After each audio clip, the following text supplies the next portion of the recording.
بیوی کے لیے بھی کچھ احکامات ہیں، بیوی کی بھی کچھ ذمہ داریاں ہیں جو اسے شوہر کے حق میں پوری کرنا ہے۔ پہلی ذمہ داری یہ کہ بیوی خوشی کے ساتھ شوہر کی اطاعت کرے۔ قرآن پاک میں نیک عورتوں کی صفت یہ بتائی گئی ہے، فالصالحات قانتات، نیک عورتیں فرما بردار ہوتی ہیں، ایک طرف اللہ کی اطاعت گزار اور دوسری طرف شوہر کی اطاعت گزار۔ شوہر کی اطاعت کے بارے میں ایک حدیث میں آتا ہے، آپ صلی اللہ علیہ وسلم نے فرمایا، دو قسم کے لوگ ایسے ہیں کہ جن کی نمازیں ان کے سروں سے اوپر نہیں جاتی، ایک وہ غلام جو اپنے آقا سے بھاگ جائے جب تک کہ واپس نہ آئے، اور دوسرے وہ بیوی جو اپنے شوہر کی نافرمانی کرے جب تک کہ نافرمانی سے باز نہ آ جائے۔ یہاں تک حکم ہے کہ بیوی شوہر کے معاملے میں کسی دوسرے کی بات نہ مانے، یعنی شادی کے بعد ایک عورت جب شوہر کے گھر چلی جاتی ہے تو پھر شوہر کا حق سب سے بڑا ہو جاتا ہے۔ بعض اوقات ہمارے معاشرے میں ایک طرف شوہر کچھ کہتا ہے، دوسری طرف والدین کچھ کہتے ہیں، تیسری طرف کسی اور کا مشورہ کچھ ہوتا ہے، عورت بیچاری بیچ میں پس جاتی۔ ایسے موقع پر عورت کے لیے کیا لازم ہے، اس کی پرائرٹی کیا ہوگی کہ وہ اپنے شوہر کی بات مانے۔ عورت کی دوسری بڑی ذمہ داری اپنی آبرو اور عزت و عصمت کی حفاظت ہے۔ عورت کوئی ایسا کام نہ کرے جس سے اس کی عفت و عصمت پر کچھ حرف آئے۔ ازدواجی زندگی کی خوشی کا راز باہم ایک دوسرے پر اعتماد ہے۔ اگر کوئی بھی ایسا کام عورت کرتی ہے جس سے شوہر کے دل میں شک ہو جاتا ہے، اعتماد ختم ہو جاتا ہے، تو اس سے ازدواجی زندگی کی خوشیاں ختم ہو جاتی ہیں۔ یہ اعتماد بے حد ضروری ہے، اور اس کے لیے اپنی عزت عصمت کی خصوصی حفاظت۔ نبی صلی اللہ علیہ وسلم نے فرمایا، عورت جب 5 وقت کی نماز پڑھے، اپنی آبرو کی حفاظت کرے، اپنے شوہر کی فرما بردار رہے، تو وہ جنت کے جس دروازے سے چاہے داخل ہو جائے۔ اسی لیے شوہر کی اجازت اور مرضی کے بغیر گھر سے بھی نہیں نکلنا چاہیے۔ حضرت معاذ بن جبل کہتے ہیں کہ نبی صلی اللہ علیہ وسلم نے فرمایا، خدا پر ایمان رکھنے والی عورت کے لیے جائز نہیں کہ وہ اپنے شوہر کے گھر میں کسی ایسے کو آنے دے جس کا آنا شوہر کو پسند نہ ہو، اور وہ ایسی صورت میں گھر سے نکلے جب اس کا نکلنا شوہر کو پسند نہ ہو۔ اطاعت کے علاوہ شوہر کو خوش رکھنا یہ بھی بے حد ضروری ہے۔ نبی صلی اللہ علیہ وسلم نے فرمایا، جس عورت نے اس حال میں انتقال کیا کہ اس کا شوہر اس سے خوش تھا تو وہ جنت میں داخل ہوگی۔ اور عموماً کسی کی خوشی کے لیے انسان اپنے جذبات کی قربانی دیتا ہے، بعض اوقات اپنی سوچ کی قربانی دیتا ہے، بعض اوقات اپنے کسی اور راحت و آرام کی قربانی دیتا ہے۔ تو ایک عورت جب اپنے شوہر کو خوش کرتی ہے تو جواباً اس کے لیے خوشی پلٹتی ہے۔ اس لیے گھریلو زندگی کی خوشی کا انحصار اسی بات پر ہے کہ دونوں ایک دوسرے کے لیے قربانی کے جذبات رکھتے ہوں، ایک دوسرے کے لیے رحمت اور ایک دوسرے کے لیے مودت کا ذریعہ ہوں، جیسا کہ قرآن پاک میں شادی کا مقصد یہ بتایا گیا کہ دونوں کے درمیان باہم مودت اور رحمت کے جذبات ہوں، ایک دوسرے کے لیے سکون کا باعث ہوں، تاکہ انسانی زندگی بہترین طریقے پر رواں دواں رہے۔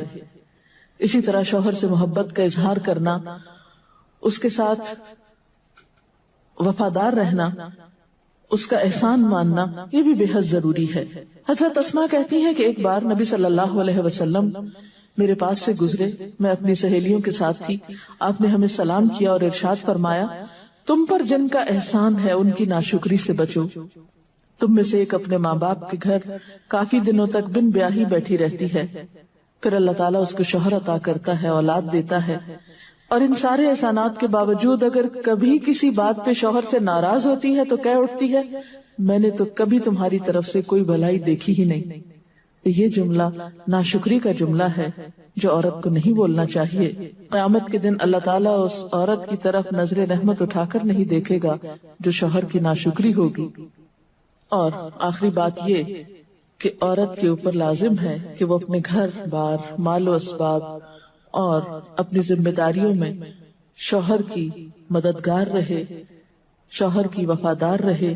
آپ صلی اللہ علیہ وسلم نے فرمایا، قریش کی عورتیں کتنی اچھی عورتیں ہیں جو بچوں پہ بہت مہربان اور شوہر کے گھر بار کی حفاظت کرنے والی ہیں۔ آپ صلی اللہ علیہ وسلم نے ایک اچھی عورت کی خوبیاں بیان کرتے ہوئے فرمایا، مومن کے لیے خوف خدا کے بعد سب سے مفید اور باعث خیر نعمت نیک بیوی ہے۔ نیک بیوی کون سی؟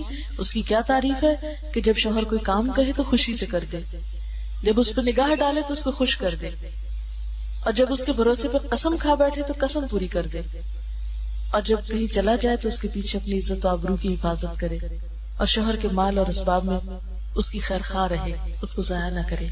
ایک اچھی بیوی کی خوبیاں آپ صلی اللہ علیہ وسلم نے بتائیں۔ اور پھر آخری چیز صفائی ستھرائی، سلیقہ، شوہر کے لیے زیب و زینت کا اہتمام، یہ چیزیں بھی ازدواجی زندگی میں خوبصورتی پیدا کرتی ہیں، اور اس کا بھی اہتمام جو ہے پھر ایک عبادت ہو جاتا ہے۔ لیکن ہمارا حال یہ ہے کہ جب ہمیں کہیں باہر جانا ہوتا ہے تو ہم بہت اہتمام کریں گے، لیکن شوہر کے لیے بطور خاص نیت کر کے اہتمام نہیں کریں۔ ہم یہ کہتے ہیں اس کو تو نظر ہی نہیں آتا، اس نے کبھی تعریف ہی نہیں کی، اس کو پتہ ہی نہیں میں نے کیا پہنا اور کیا نہیں پہنا، تو کس لیے پہنے؟ ایک شیطان ہمیں جواز فراہم کر دیتا نا۔ حالانکہ ہر کوئی ڈسکرپٹیو نہیں ہوتا، جس طرح بعض اوقات ہم خواتین بہت ڈسکرپٹیو ہوتی ہیں، اس نے یہ پہنا، اس کا یہ اینگل تھا، یہ ایسا تھا ویسا تھا۔ شوہروں مردوں کی اس طرح کی نظر نہیں ہوتی، پھر ہم ان سے وہ ایکسپیکٹ کرتے ہیں جو ہم خود کر رہے ہوتے ہیں یا خود چاہتے ہیں، وہ اس میں پورے نہیں اترتے تو ہمارے اسٹینڈرڈ سے گر جاتے ہیں۔ تو اس سے یہ ہے کہ ان کی اور بھلائیاں یاد رکھ کے اگر اس طرح کی کوئی کمی کوتاہی ہو جائے تو اسے اگنور کر دینا چاہیے، اور ان کے لیے بھی بطور خاص اہتمام کرنا چاہیے۔ اور دیکھیے کہ مثلا اس جگہ پر ہم بیٹھے ہوئے ہیں، اس جگہ کو خوشگوار بہت سی چیزوں نے ملا کے بنایا، سب لوگوں کا اکٹھا ہونا ایک خوشی کا باعث ہے، یہ پھول رکھے ہوئے، یہ روشنی ہے۔